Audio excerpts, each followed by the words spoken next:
Well, thank you for being here. I think I have a bunch of questions for you. We'll take questions from the audience as well. I think to start, I put tonight in the context of the museum here in our Being Human spotlight. And I think, not to start too heavy, but it's an interesting time, to say the least, to be a human today in our world. And I just wanted to start with, how are you?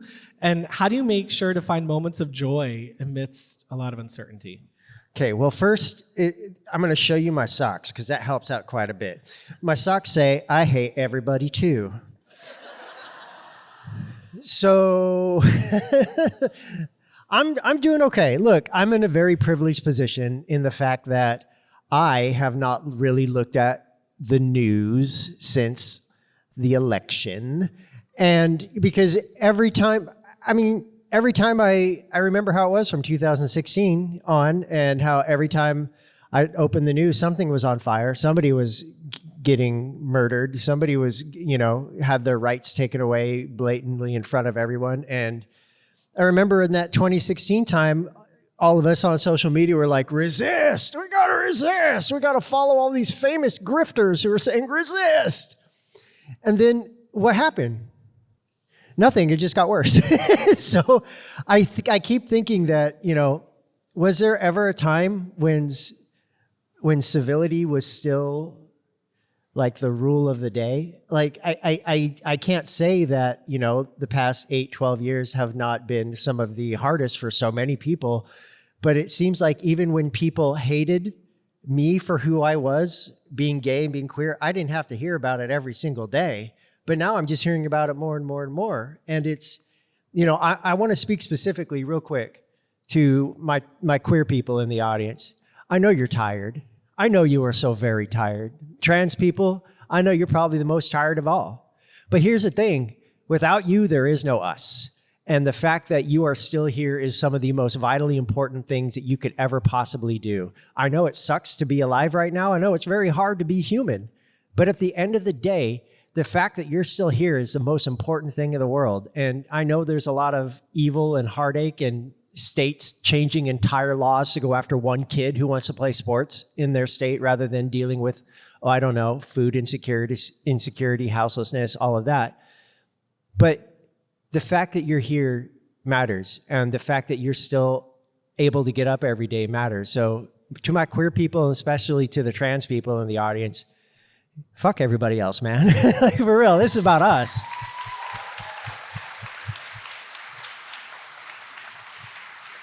So I think that's going to be a reoccurring theme for tonight. Yeah. Fuck everybody else. So I think, one of the ways that everything you said is so true, and one of the ways that I have found, and I think so many people here tonight will agree, like positivity and escapism over the past couple of years really has been through your writing and through your work. So thank you for that. And I'd love to jump into some questions specific to your work, your process, and of course, some of the amazing characters that you've created. I think, an extension to sort of your comments here, your stories masterfully weave science fiction, fantasy, speculative fiction with deeply human themes. So things like grief, love, identity, belonging, and primarily all through a queer lens. Why do you think it's so important, not only for our community, the LGBTQIA+ community, but others and the wider general public, to see those themes reflected in fiction, but also through our community's perspectives? So shortly after In the Lives of Puppets came out, I was at a convention, and I had a gentleman come up and stand in my line and tell me, when he got up to the front of the line, that his daughter had given him that book to help him understand her asexuality. Because the main character in The Lives of Puppets is asexual. I'm asexual. And I wanted to be able to see my kind of self on the page. And again, very privileged position, because I got to write an ace main character in a book and had the word asexual on page and discussed what it meant, discussed consent and boundaries and all of that kind of stuff. And then it goes on to be on a New York Times bestseller list. You don't get to say that often. So that dad came and he wanted to get that book signed for his daughter because he saw how much that meant to her. And he told me, thank you for helping me communicate with my daughter better. At the end of the day, isn't that like the most important thing? I write for my queer audience in mind, first and foremost, always. but I write for anybody who wants to read a book. I've had people write to me all the time. I get this daily. I'm probably not your intended audience, but I'm a straight guy, or I am an 82-year-old Christian woman, or any of these. And it's all these, these caveats that they put in front of themselves for some reason needing to justify why they were reading my book. At the end of the day, I put a book out there for anybody who wants to read them. If you like it, great. We vibe. If you don't, that's okay too. There's a billion other books you can go and read. But if you find yourself not being part of a specific marginalized community, if you are a cis person, or if you are straight, and you get to walk a mile in somebody else's shoes, at least for a little bit, to see what it's like to be a queer person, to see that queer people, go through the same thing that everybody else does. Just because a person is bisexual, or just because a person is agender or trans, does not mean they don't experience the highs and lows of being a human being just like everybody else. The problem is that they have the added weight on top of it of being one of the most marginalized communities in the world, with some of the highest suicide rates in the world. So when we see this idea of vitriol, especially against queer people, especially against trans people, we need to remind ourselves, these are some of the most vulnerable people in our population, and we're just letting the world punch down on that. No, I want my books to be able to have an effect, and that is while there is joy, while there is hope, there is also, realities of life. Like you touched upon, grief is a fascinating topic to discuss because it's so taboo. So many people do not want to talk about grief. After Under the Whispering Door came out, which was my own story of my grief, a byproduct of something that I did not expect to happen, but in hindsight, I have received literal thousands upon thousands of messages from people sharing their own stories of grief. And it took me a little bit to figure out why that was the case. And then I realized it's almost like in a way of going to therapy. Because when you go to a therapist, they don't know you, but you still tell them your problems. Why? Because it's easier to tell a stranger something hard than it is to tell someone you love. So when I get these notes, these stories about their own personal grief, it's like I'm becoming their secret keeper for a little bit, because there is that feeling of being able to excise that grief just a little bit by sharing it with somebody else who understands what you're going through, but doesn't know you as an individual and therefore can't judge you for anything other than the story you're presenting to me, what you're telling me. And those kinds of connections are so important, so vitally important. But again, when it comes to taboo topics like grief, we struggle to articulate to each other what they mean because A, we're worried what it means about ourselves, and B, we're worried about how others see us when we're grieving, because grief is, at its core, inherently selfish. It's about what happened to us. And sometimes that grief can turn so selfish, it turns toxic. And it's easy to get lost because we don't know how to talk about it. So I figure topics like asexuality, topics like grief, topics like things like that a lot of people don't necessarily have a core understanding of or aren't yet willing to talk about it out loud, I can give them pages of doing just that to show that, yes, it's hard. Yes, it's difficult to be a human being, but there is also a relief in being able to be who you are, and especially when it comes to darker things like grief and like all the vitriol and bigotry that we see these days. Yeah, and you mentioned this. Your work has been so fortunate to have great reception and be so successful exploring these themes and exploring our community. I'm sure that hasn't always been just an easy thing to do within the publishing world, the literary world. What do you think the literary world is still getting wrong or not doing enough of when it comes to queer characters and our stories? You know what I want to see a lot more of? It might seem like a step back. I want to see a lot more queer villains. I want to see like the big, like grandiose, like JRPG type villain in the background where he's big and fruity and has feathers everywhere. And it's just like wonderful. You're like, that might be the coolest person in the world, except they're going to murder all of us. But I also want to see, and we're seeing more and more of it. And I my publisher, Tor, is synonymous with pushing stories from marginalized groups. They have been at the forefront of that for a very long time. And something more and more that we're seeing is people who aren't Western focused getting to tell fantasy stories through their cultural lens, or getting to see stories from indigenous writers about two-spirit people, or getting to see trans stories told from the trans author experience, not just in science fiction or fantasy, but all the subgenres thereof that are in there. I mean, you can go read cozy trans fiction right now. You can go read horror trans fiction right now by some amazing trans horror writers. And that's remarkable that we get to have that breadth when 10, 20 years ago, we didn't have that. I mean, I'm 43. I remember being 19, 20 years old and going to Barnes & Noble and going to their gay and lesbian studies section, because that's what it all was. And it was maybe 3 shelves. It was like erotica, and then like AIDS memoirs, and then like safe sex guides, like the how-tos and all of that. And that's what we had for our fiction.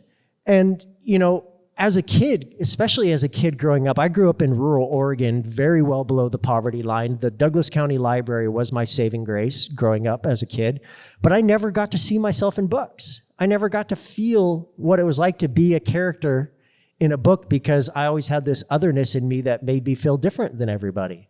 So if I get the chance to make somebody feel welcome, and somebody feel seen, and somebody feel like, you know what, that could be me, then I've done my job. That's everything that I set out to do. Yeah, and you do it in such a really obviously natural way. I think it's interesting because even still today, when I'm reading a very, very popular series right now, and when a queer character pops up, I still get that moment of, oh my gosh, we're here, like we're in the page, and it astounds me that, you know, I'm 38, that I'm still sort of having that moment when I'm reading these really popular. Do you remember the first book you read where there were gay characters in them? Or queer characters, lesbians? Because I do. I don't. You're putting me on the spot. Mine was rough. Mine was, has anybody in here ever heard of a book called The Front Runner by Patricia Nell Warren? Probably older people will know that, like my age, yes. In the 1970s, a straight white woman named Patricia Nell Warren wrote what is often considered the first critically and commercially successful gay novel. It was so popular, in fact, that at one point Paul Newman was attached to play an adaptation in one of the roles in the book. The book itself is about a collegiate coach named Harlan who is training a college runner named Billy to run in the Olympics. The story is Harlan is in, I believe, his late 30s. Billy is in his early 20s, and their love story is how they come together. And I'm about to spoil a 50-year-old book for y'all. But at the very end of the book, Billy is shot in the head by an assassin as he's running the Olympics, and that's the end of the book. In 2011, I released my first book with a small independent publisher. One day, I get a Facebook message from a woman named Patricia Nell Warren. And I was like, this can't be the same person. And it turned out it was. So what did I do? I immediately fangirled all over her. And I was like, because she had written to me because she had read my book. And she wanted to tell me how much she enjoyed it. And then I said, oh my God, you won't believe this, but your novel, The Front Runner, was the first gay book I ever read. And she replied, I am so sorry. Now, Miss Nell Warren has since passed, but I will say that, yes, even that, although that book ended so tragically, I still have a signed first edition sitting on my shelf, because that book set me on the path where I was going to write books where queer people got to be happy, where queer people got to do what that queer people got to do what everybody else did, that they got to go on adventures, that they got to have the big grand old happy ending and not have to suffer just because they were queer. So Patricia Nell Warren and her book, The Front Runner, really made me realize that I didn't want to write books like that.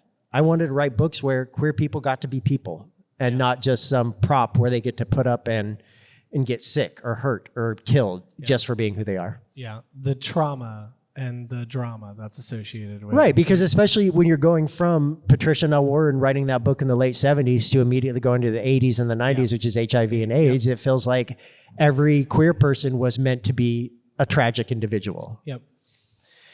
speaking of adventures, I'd love to dig a bit into the most recent release, The Bones Beneath My Skin. I don't know, for some reason I felt like this was going to be like a concert where I named a book title and people cheered if that was their favorite book. Because I feel like people have such strong connections to your writing, and at least if I were in the audience, I'd be hooting at my favorites. So feel free to. I think that's what I'm saying. So The Bones Beneath My Skin. Yeah! It's like the Eras tour. But, that didn't feel earned. Yeah. You explore grief, isolation, rediscovery through Nate's journey, and you introduce us to the unforgettable Artemis Darth Vader. What inspired this story, and what does it say about the resilience of the human heart to you? So this book was originally published in 2018. The idea first came in 2014, and stick with me here. The book, I wanted to write my version of a certain type of book, an adult story that is centered around a group of kids who have to face off against something. Think Boys Song by Robert McCammon. Think Stephen King's It. I didn't want to go the horror route, but I wanted to do something big. So I had this idea, and I was letting it percolate. My idea was this. There'd be a group of like 14, 15-year-old boys, and a mysterious girl moves to their town, and this mysterious girl has like powers, and she can like do crazy things, and like the government's after them, and then there's monsters, and they have to like protect the girl from doing all these things. And then in 2016, Netflix decided to be like, hey, TJ, we're going to release a show called Stranger Things. And I was like, okay. But to be honest, that's happened before. It's happened since. Under the Whispering Door, in its earliest iterations, was going to be, there's a very specific scene in the movie Beetlejuice where Gina Davis and Alec Baldwin go to the waiting room of afterlife, and it's mired in bureaucracy. It's all paperwork. It's all offices. I wanted to write an entire story about the bureaucracy of the afterlife, and there'd be like a point system where people could go up or down in their points depending upon what they did on Earth. And then The Good Place came out, and I was like, what the hell is going on? So, but The Bones Beneath My Skin, look, I'm a kid of the 90s. I'm a kid of Fox Mulder making me gay when I'm 10 years old because he makes me feel weird things. And then Dana Scully coming on the screen and me going, well, maybe, I don't know. And then I saw Fox Mulder in the Speedo in that one episode, and I was like, no, I'm gay. But think about the 90s. At the very beginning of oh my God, there's probably people in here who weren't even born then. That's so sad. In the 90s, at the very beginning of the 90s, nobody had cell phones, nobody had internet. By the very end of the 90s, almost everybody had a cell phone. Almost everybody had internet. It's the biggest technological leap in terms of connection between humanity that we have ever seen, probably before. Since the next advent of that kind of a leap is probably going to be whatever AI turns into, and I hope it doesn't kill any of us. But I think a lot about who we were in the 90s when we weren't all connected. When, it's this idealized, look, even though I grew up in a shitty, abusive home in a very poor area, there's still this idealization of childhood when you got to play outside at night and you didn't come out, at least there's certain places where you didn't come home until the street lamps came on. That's when you went home. When you lived out in the country is when you couldn't see your hand in front of your face anymore. That's when you had to come home. And, now everything is now. Everything is now. And I know I'm sounding my age when I say this because, dear God, I feel so ancient when I say this, but there's this idea of the TikTokification of it all when everything is quick, and it's lightning, and it's fast. And I fall prey to it too. How many times have I been like, oh, I should go to bed, but what if I scrolled Instagram Reels and looked at dogs for a little bit longer? And then it's 3 hours later. And I understand that, but the 90s were such a weird, propulsive time that connected the entire world, but also it connected all the crazy people too. And I think about that a lot. Was the internet a mistake? Yeah, but a necessary, vital, and evil one? Yeah, probably, because think about it. We can learn about people that we will never meet. We can read about cultures and places that we will never go to.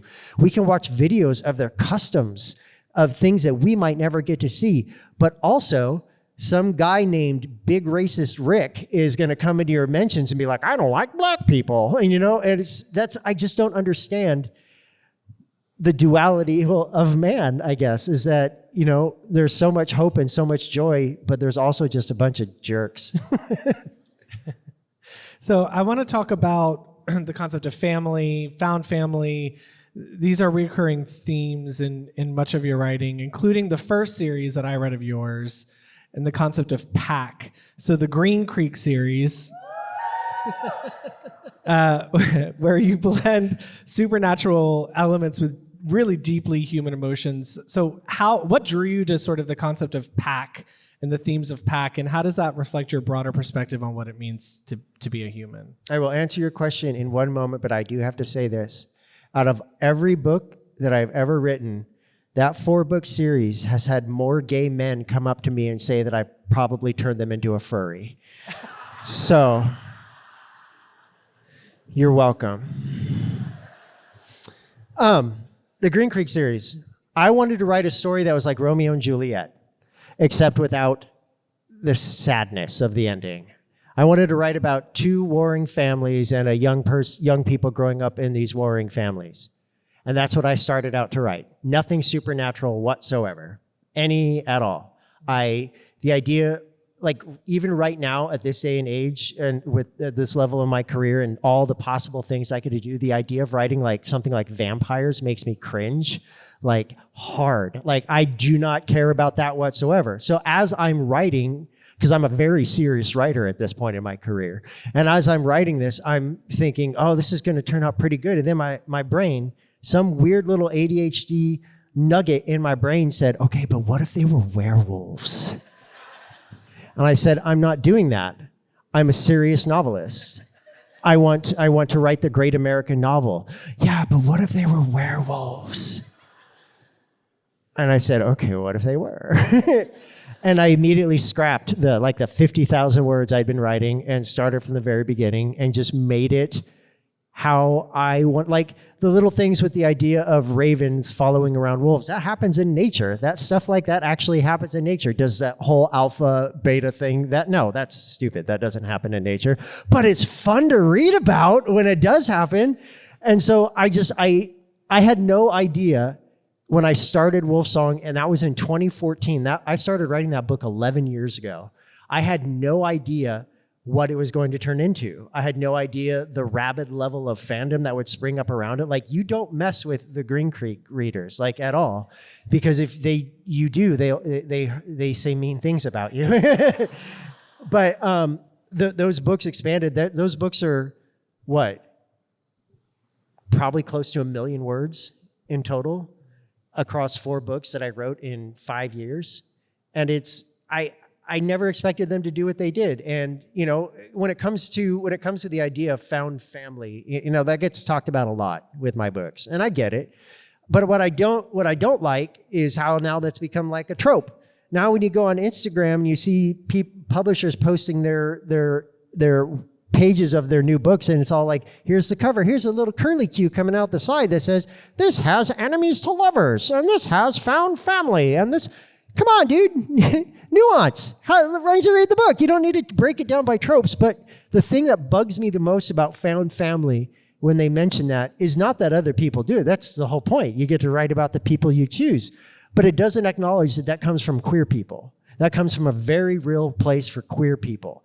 Queer people, we came, I won't say we invented the idea of found family, but so many of us did not, myself included, did not get the love and hope and joy and respect that we should have gotten from our families that are related to us by blood. So we had to go out and make our own. We had to go out and find people who loved us for who we are.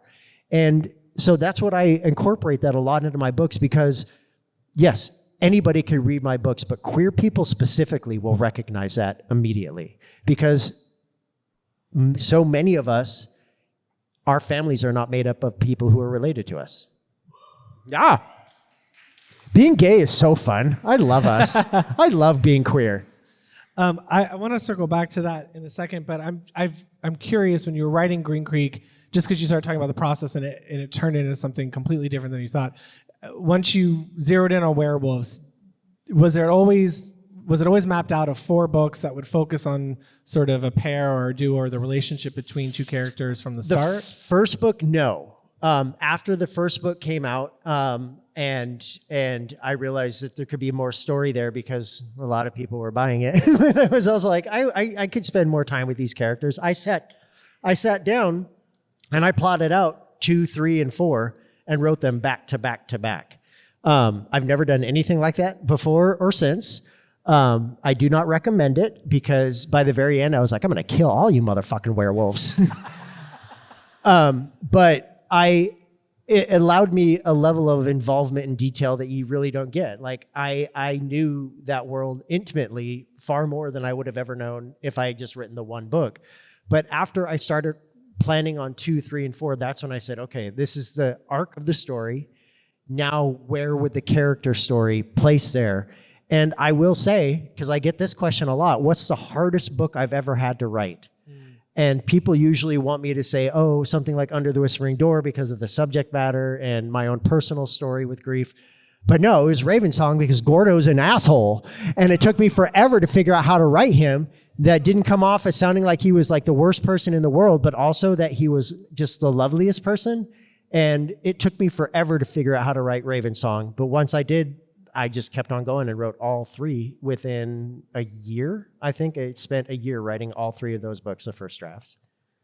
That's awesome. And the cover art, I mean, for all of your books, the cover art that's also becoming synonymous, I feel like, with Chris Sickles. He's the one. Are there any pictures of no, whatever. Chris Sickles, Red Nose Studios. If you ever want to see something amazing, when you get done tonight, go on Instagram, go look at Red Nose Studio, because every single one of my covers that you see are hand-built, handcrafted. Everything you see on the covers.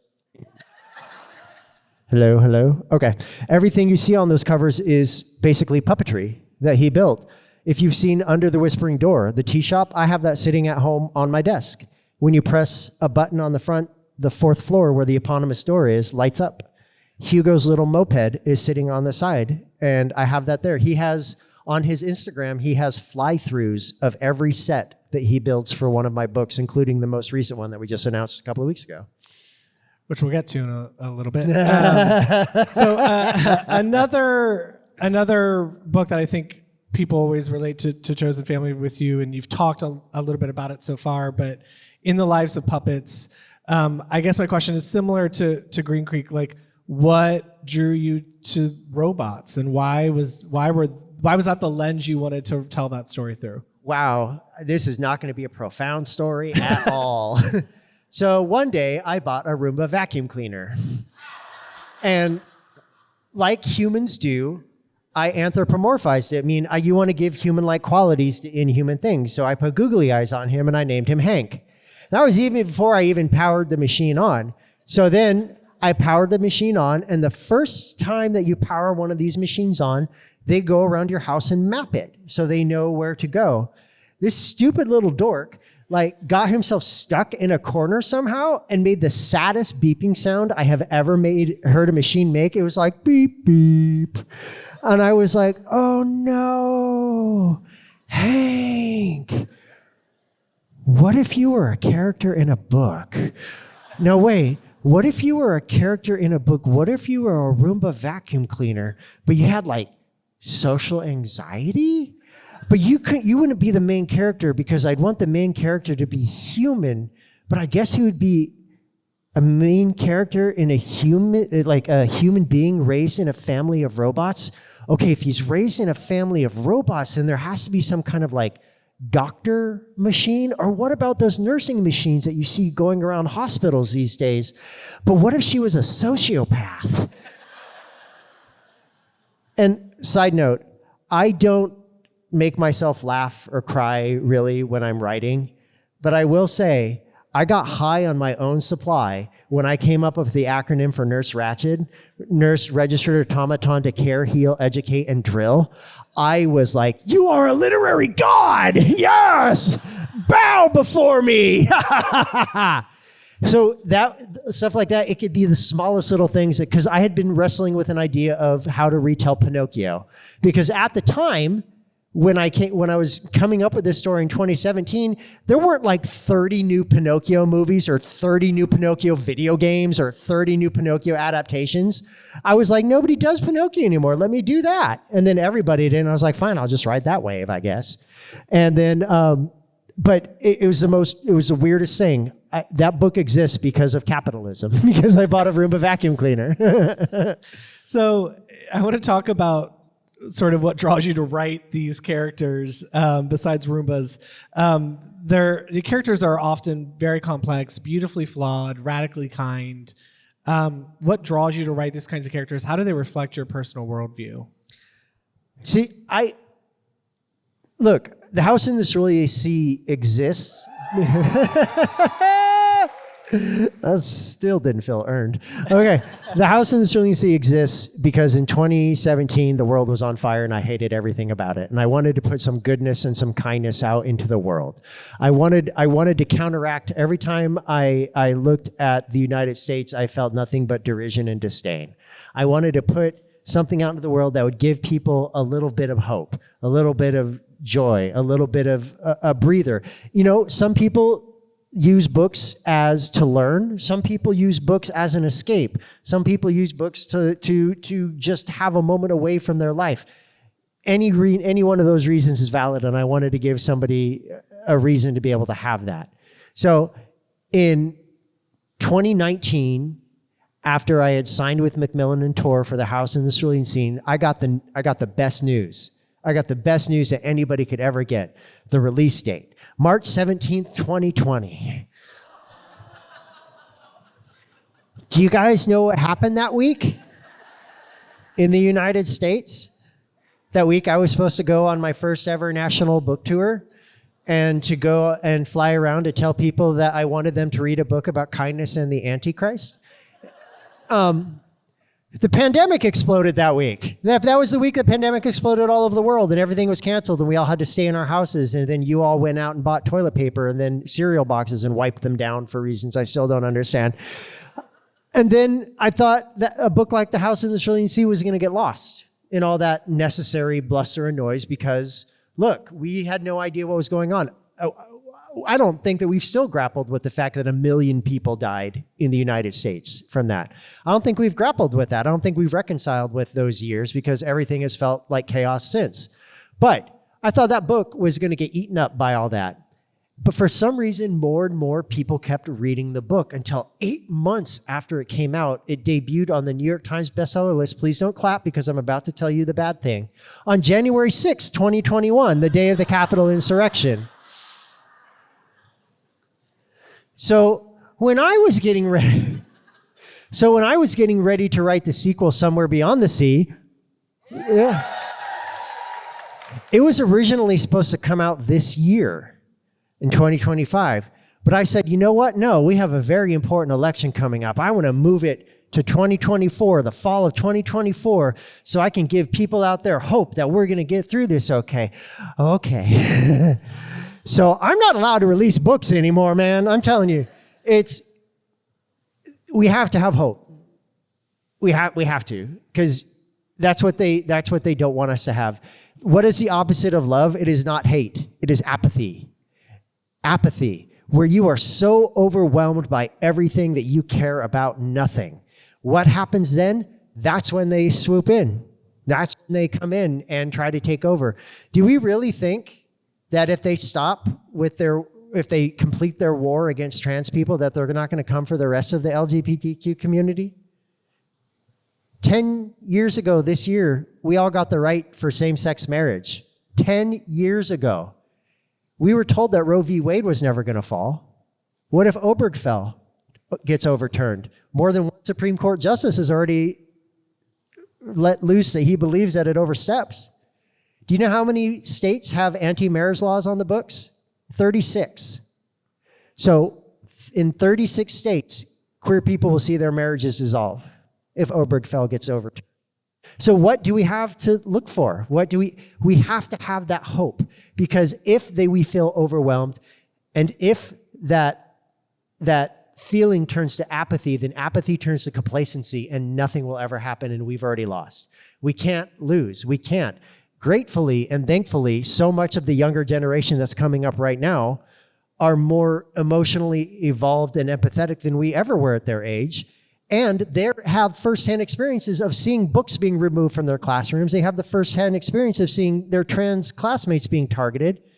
Do you know what? Yeah, are there shitty young people? Absolutely. But you know what? I bet 99.9% of young people love who they love and don't care if you're not like them. You know why? Because it doesn't matter. It absolutely does not matter. What you do with your life should not matter to somebody on the other side of the country. It should not. And I'm going to get even a little bit more radical here. I think all politicians should be fired right now. I really do. This is what I tell young people when I go and speak to, especially to younger groups. One day, all of these old white people in power are going to die. And what's going to happen next? It's going to be up to us. It's going to be up to the younger generations to come fix what is broken. Then they will fix it. And guess what? The people who stand in their way are just going to get steamrolled over. And I, for one, cannot wait for that to happen. I cannot wait. No, I do not wish death on anyone except for some people.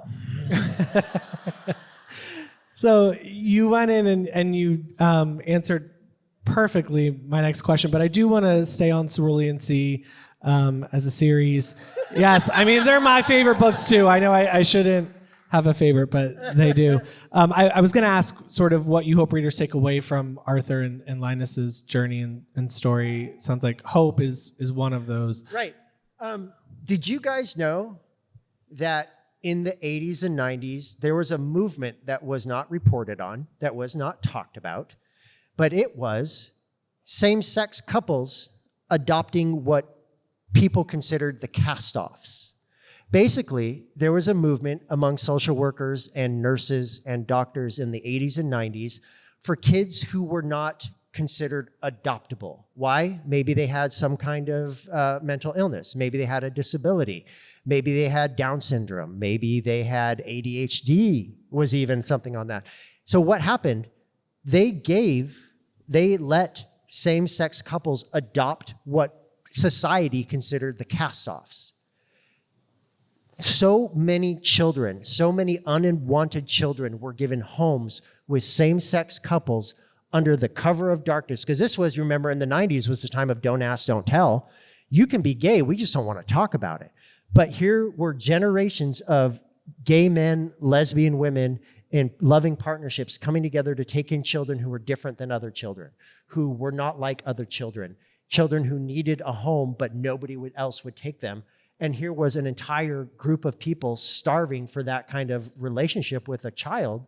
So they started giving them the children. So I wanted to incorporate that into this book because, you know, even though it doesn't say it specifically, this is related to that, so many young queer people, regardless of their level of empathy and their hope and their drive, don't know their history. They don't know the people who stood before them, the marginalized BIPOC, Black and trans queer people who stood and marched for your rights to be who you are today. And so I want to incorporate those kinds of things in the book. Arthur and Linus are basically the kinds of couples that you saw in the 80s and 90s taking in the so-called undesirable children. And I wanted that to show them that kids, even a kid like a kid with Down syndrome, or a kid who happens to be Chauncey, or a kid who happens to be, I'm sorry, I mentioned Chauncey, he's my favorite, I love him. But, or go the more extreme example, Lucy. Lucy, the whole idea of Lucy is the idea of nature versus nurture. You are told you're going to be one thing your entire life. Queer people, if you're a kid who grew up in an abusive home, you know what you were told you were going to be your entire life. But what if a kid like Lucy was given a chance to just be a kid rather than having the stigma of his birthright hanging over him? Would a kid like that still choose to become dark, evil, as people prophesize he would be? Or would he just be a kid, especially when he's given to somebody like Arthur, who understands the value of just being able to be a kid without necessarily having to worry about all these preconceived notions and labels and stuff like that? And I love Arthur to bits because he is the father I wish I could have had. He is the father that I know so many queer people wish they could have had because he is kind, he is understanding, he's patient, and not only that, he actually cares about what he does. I was going to ask you if there was one of the kids that was your favorite to write. Chauncey, hands down. Chauncey. Chauncey, and look. So when I was a kid, I had a choice. I could have either grown up to be a writer or psychotic because I hear voices in my head. And Chauncey has always been the absolute loudest voice, but not the Chauncey that I initially started with. If you've listened to the audiobooks and you know Daniel Henning's Chauncey, that's the voice I hear in my head at all times. And while that's awesome and wonderful, sometimes I'm like, Chauncey, shut the fuck up, man. Shut up. Shut up for a little bit. But that's how I know, that's how I know there will be one more book, is because Chauncey has not gone to sleep yet. And I can tell you this. I already know the title. I'm not going to tell you, but I already know the title. And I can tell you this. It's not written yet. It'll be a few years, but I can tell you this. The main character, it'll take place 5 years later, and the main character will be Lucy. I don't think I can continue this conversation. Because think about it. Think about it with Lucy. What's the one thing that I've not been able to touch upon in this story? What happens when a real parent comes back? Who's Lucy's real dad? Hooray! I'm going to bring Satanism to the children! You really just threw me off. Hooray! I'm processing. I love Lucy. He's my favorite. Yes, I do too. Okay, a few more questions, but in the meantime, questions are flying in, but please make sure to submit by going to Slido. We'll get through as many as we can in a couple of minutes. I want to go back to this concept of grief in probably my other sort of close second favorite, Under the Whispering Door. You talked about why grief was sort of a challenge that you were excited to write about. So I'm just wondering if you can talk a little bit more about approaching that challenge of blending humor, because it's also very funny, but also heartbreaking, and it's about death. So how did you balance that? So look, long story short, my partner passed away in 2016 after a long illness that unfortunately left him paralyzed from the neck down. And it was rough. When I talked earlier about the toxic side of grief, I went into that. I was in the toxic side of grief. I hated everyone. I hated everything. How dare all the people around me go about their lives as if mine hadn't been razed to the ground. I hated his friends. I hated my friends. I hated our friends. I hated his family. I hated my family. I hated everyone. I hated him. Oh, I hated him. How dare he do this to me? To me, because again, grief is inherently selfish. It's supposed to be because it's how you feel. But there came a point when it tips over into toxicity, and that's what happened with me. It was a very dark, dark period of time. And the only way I can try to understand something is if I try to write through it. Now, obviously, this is on top of copious amounts of therapy and copious amounts of medication. I'm not trying to discount that in any way, shape, or form. But something stuck with me with the idea of writing grief. Grief is universal. If you live long enough to know what love is, you will know loss. But no two people grieve the same way. Why? I wanted to answer that. In my hubris, I wanted to answer that. Obviously, I did not get an answer to that. We don't know that answer. That's not something that we can know on a fundamental level. But what I did have was a semblance of peace I hadn't felt in a very long time. And maybe, just maybe, that was the answer that I needed, is the fact that life can throw you these curveballs that come out of nowhere, but it's also absurdly funny in the darkest way possible. So in writing a book like Under the Whispering Door, if it's oppressively just about grief, words might just slide by your face because all you're focused on is the pain and suffering, but that's not all life is. Life can be the funniest thing in the world at the most inappropriate time. It's the idea of laughing at a funeral. I can't tell you the first time that I laughed after Eric died, I felt guilty as hell for being able to find a moment of joy, a moment of humor. But I realized that is a necessary part of human survival, is that if we allow ourselves to become mired in that toxicity, we lose the capacity to find the light in the things that we should have before. So Under the Whispering Door is meant to be like life. You are crying 1 second, but absurdly, maybe 10 minutes later, you're laughing because that's how life is. It's funny, it's tragic, often all at the same time.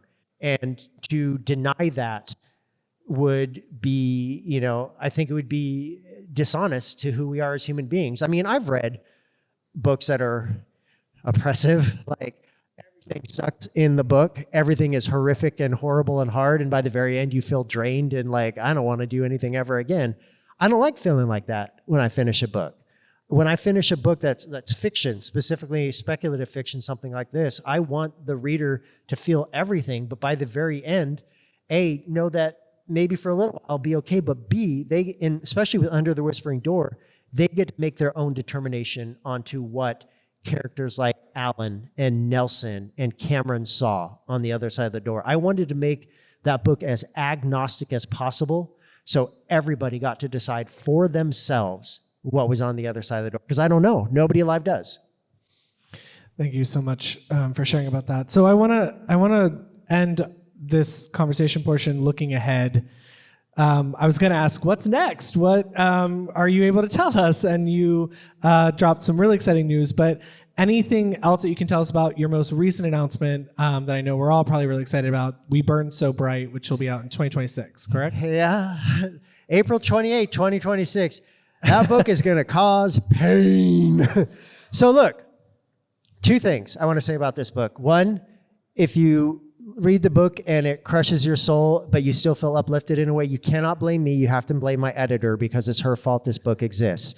When we were editing Somewhere Beyond the Sea, there's a line in Somewhere Beyond the Sea that Lucy is talking about black holes.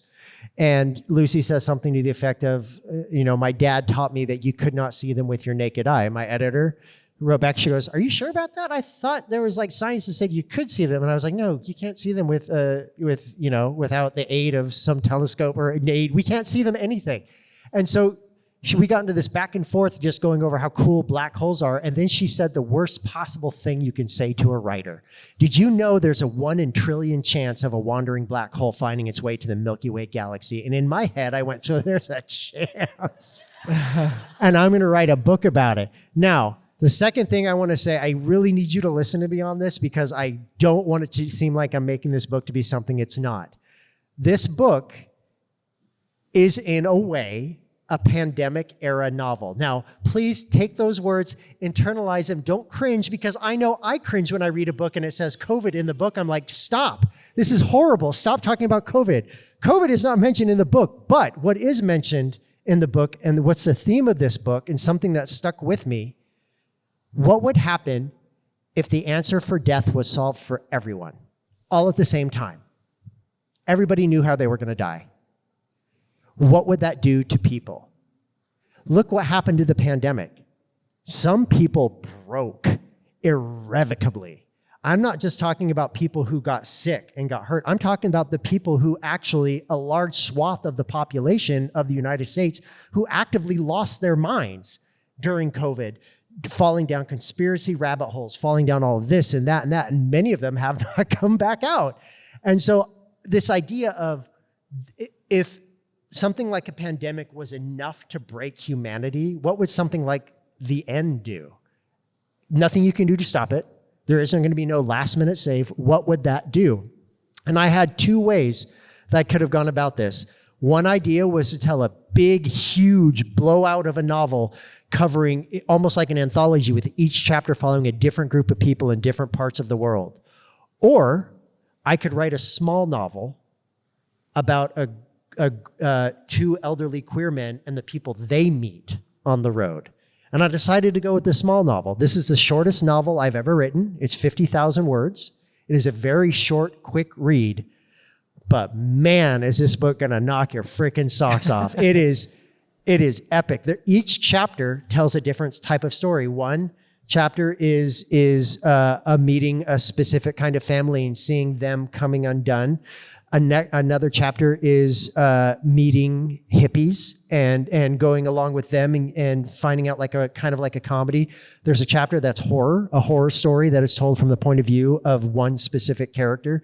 And it all amasses in this ending because these gentlemen, these men in their 70s are on a mission that they have to do something before the world ends. And I'm not going to tell you what that is, but I will say I am really proud of this book. I am really proud of the story that I was able to tell in this book. And I mean, something that you don't get to see often.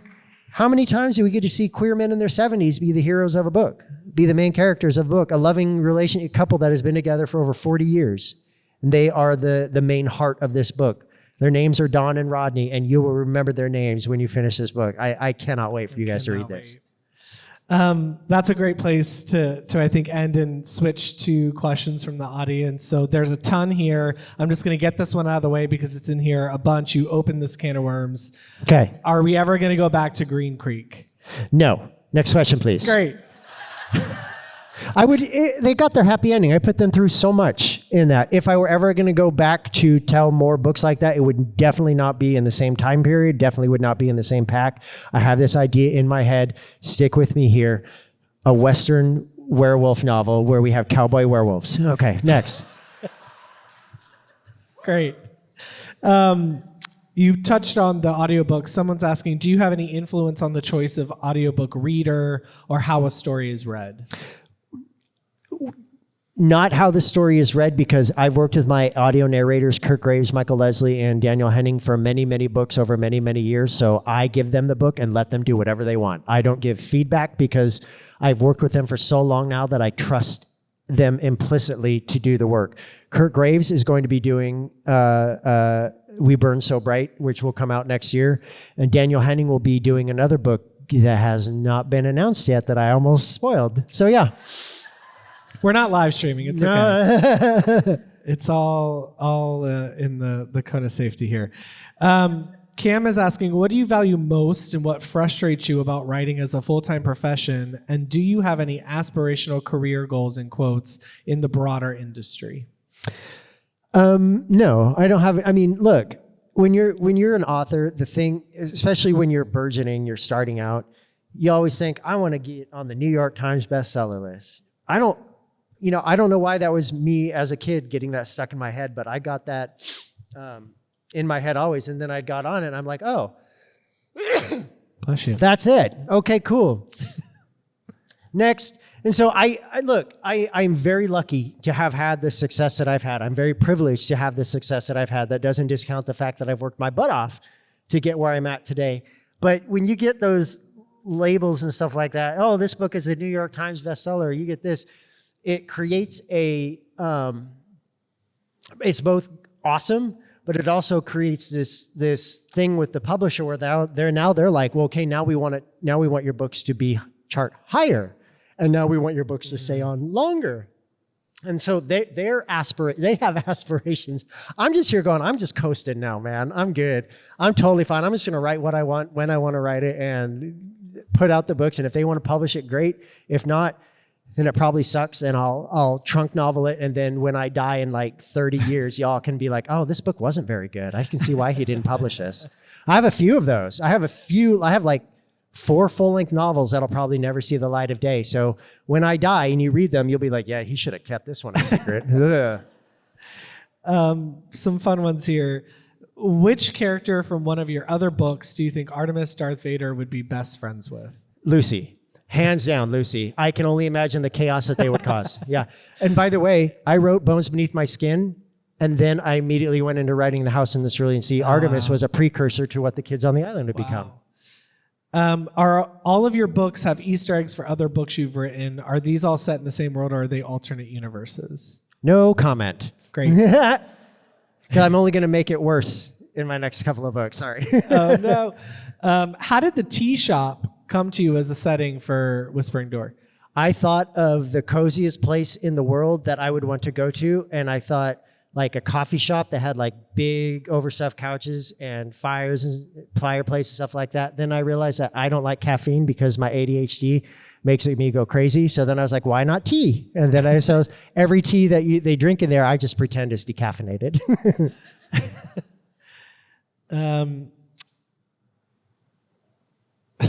Do you think Artemis and Lucy would get along? Yes. Absolutely. As queer people, we often become the people we didn't have and deeply needed when we were children. What would you say to little TJ Klune? So you know how maybe a decade ago they came out with the slogan, "It gets better"? Y'all remember that push for among queer people about this idea of bullying and it gets better? That pissed me off so bad. You want to know why that pissed me off so bad? Because we were telling them it gets better one day. It's not going to get better now. One day, though, it'll get better and everything will be fine. Nothing we can do to help you now. I would tell kid TJ to survive. That is what you have to do, because one day and one day soon, you're going to get out of there. And then one day, the last name Klune is not going to be synonymous with racism and homophobia and misogyny and abuse. All anyone is going to know about the name Klune is the fact that I made it gay as balls.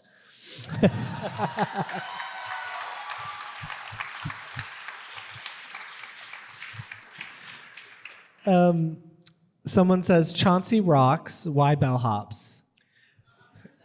So, you know when you're a kid and you find something that fascinates you and it becomes your entire personality? For me, it was twofold. It was Indiana Jones and the Temple of Doom, because I wanted to be an archaeologist, but I also wanted to be Dr. Jones's boyfriend.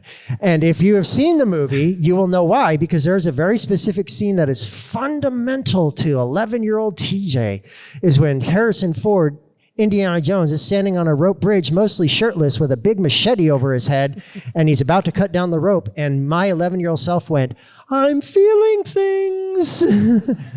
But I wanted to be an archaeologist so bad. That became my entire personality. I wanted to do everything like that. I remember what that was like for being a kid. So with this idea of being a bellhop, it's a very front-facing job. And a child like Chauncey, who's been given shit his entire life for his appearance, of course that would be something he'd want to do. And I had a thought line early on in the writing of that book of maybe Chauncey will get sad that people are, get upset that people are might be making fun of him. But I realized Chauncey doesn't give a shit about any of that. He doesn't care. He wants to be a bellhop, so he's going to be a bellhop. That's it. That's all it is to it. I love that freaking guy. He's so cool. A couple of questions in here from people calling out just other books that they read and love of yours. This person says, the first book of yours I read was Tell Me It's Real. And I still... If you're here, raise your hand. Holy shit, that's an old school book. That's from like 2013. You think people get mad about what I write now? You should read those books. Holy shit. They said... and this is the question that was asked a couple times. Which of your books do you wish maybe got more love? Can I tell this? No, I can't. I'll dance around this. You know how Tor republished the Green Creek series and then also The Bones Beneath My Skin? They are also going to be publishing 3 or 4 more of my back catalog. And I will not tell you what they are. But some of you are going to be very, very happy when they do. They asked me, has anybody here read or listened to the Tales from Verania series? Okay. I'm gonna tell it for everybody not in the know. Those books, there's a 6-book series that I wrote that can be boiled down to 2 words: erotic Shrek. You think I'm joking? It's basically, I wrote an entire series. It's basically erotic Shrek. And my publisher was like, we could publish those too. And I said, no, you can't. No, you can't. Because if they edited them down for sensitivity, they would be a short story. They wanted to publish those. So if you want to see what happens when I'm unrestrained by common decency, you should go read those books. Or better yet, listen to the audiobooks. Because in the first one, the audio narrator sings an entire backed song called Cheesy Dicks and Candlesticks. So you're dropping a lot of great lore out of the blue. Yeah. Like news for us tonight. New books. We're going back to Cerulean Sea, the back catalog, more of the back catalog. This question is reoccurring a bunch here. Will there be any movie or TV adaptations for any of your novels? Yes. You're not going to give us... Nope. I can say with certainty that something will be announced within the next 6 months. Wow. I'm so excited. Okay. Last question. We're asking this question to all of our guests who are taking our stages across the year. What does being human mean to you?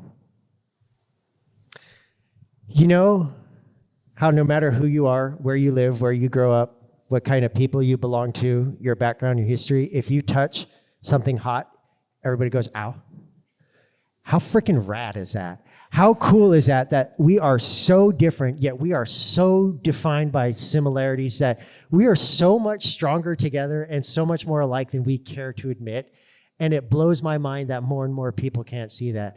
Look, chances are, if you've seen me speak before, maybe you'll see me speak again, but maybe I'll never see any of you again. And someone in this room, I may never see you again. But you know what? I wish you all the very best. I wish you all hope and goodness and joy and love and laughter. And isn't that so cool that we get to do that? That we get to, people, look, I often say this. I do not like people. I love humans because humans gave us books and music and art and dancing and Mexican food and all of this great and wonderful thing. But people can be cruel. People can suck. People can be mean and devastatingly awful. I love that we get to be, I wish we saw more of ourselves as a whole rather than all of the individual parts that we are. You don't want to lose your individuality, but at the same time, we are so much more alike than most people want us to believe. Like, look, I'm not trying to get all political, even though my entire life has been made political talking points by certain people. The news, the politics, they want you to feel afraid. They want you to feel overwhelmed. They want you to feel overdone, that nothing can be saved. They don't want us to come together and say, like, this is enough. Do you know how many people had to, like, oh, I don't know, and I'm not giving you all any ideas here, overthrow their government to be able to, like, make change? Change happens, like it says in the House in the Cerulean Sea, change happens with a few people coming together and joining their voices together. And the more that we do that, the more we don't give in to apathy and complacency, the better off we'll all be.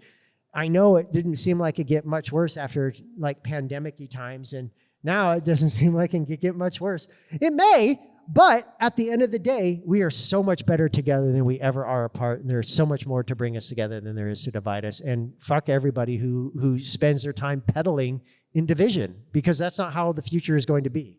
Oh, and P.S., one day all of those old white people in power are going to die. It's going to be good. Thank you so much, TJ. Before we wrap, I think you had one more story. Yes, I want for to us. tell you guys a story. Has anybody in here seen me speak before? Okay, so you guys might have heard this story. If you did, tough shit. Okay, so I want you to all go back to 2021. What were we doing? We were all in our houses doing absolutely nothing because that was pandemic-y times. Pandemic-y times where I had to do a lot of online stuff. That was how bookstores pivoted, was everybody had to get online and do, like, Zooms and do whatever, doing stuff like that. One day, I got an invitation for the House in the Cerulean Sea. A group of people were reading it and they wanted to discuss it with me. These group of people were a Southern Baptist church. So I was reading over this email, this invitation, thinking one of two things is going to happen. Either it's going to be totally fine, or there's going to be, like, a hate crime that occurs when I join in. So I decided, out of boredom, to be quite honest, to go and to see what happened. I joined in. There's row after row after row of elderly white women in their 70s and their 80s and their 90s. And all of them are super polite and super kind, except for one. She is in the top right-hand corner, and she is pissed about something.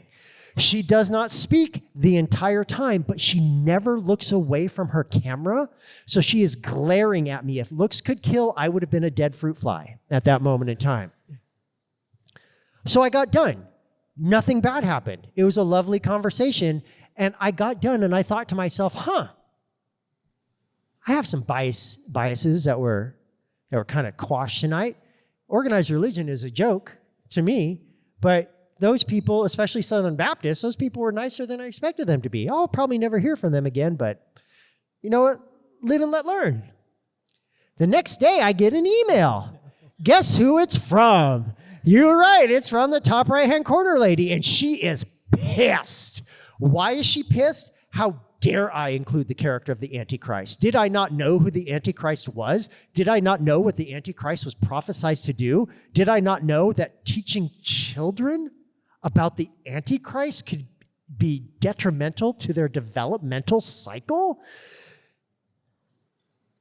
And she went on like this for paragraph after paragraph after paragraph, all this back and forth about how much she hated that I went that direction, that I was so bad that the Bible says this and the Bible says this, when in actuality, the Antichrist is only mentioned in the Bible once in a book, in a letter by some dude named John.